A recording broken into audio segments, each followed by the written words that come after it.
Shout out sa mga OFW dyan.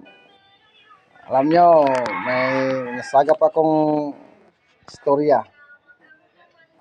Ganito. Sabi nila, yung mga kapwa ko mga vlogger, sabi nila, ayaw daw nila mag-asawa ng mga katulong kasi maliit ang sahod.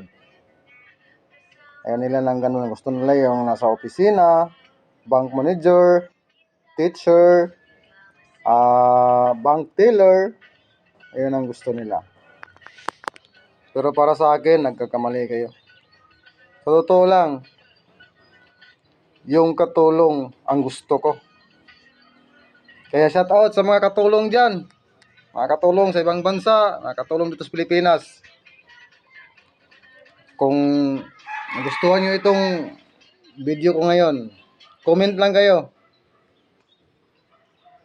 Sinong gusto dyan na available dyan na katulong dyan? Available din ako. Kasi ang mga katulong, alam nyo, huwag nyo hamakin yung salitang katulong. Dahil sila ang tipong mga babaeng maalagain. Totoo yan. Hindi na kailangan na maghanap ka pa ng iba para may mag-alaga sa'yo. Ayan na sila.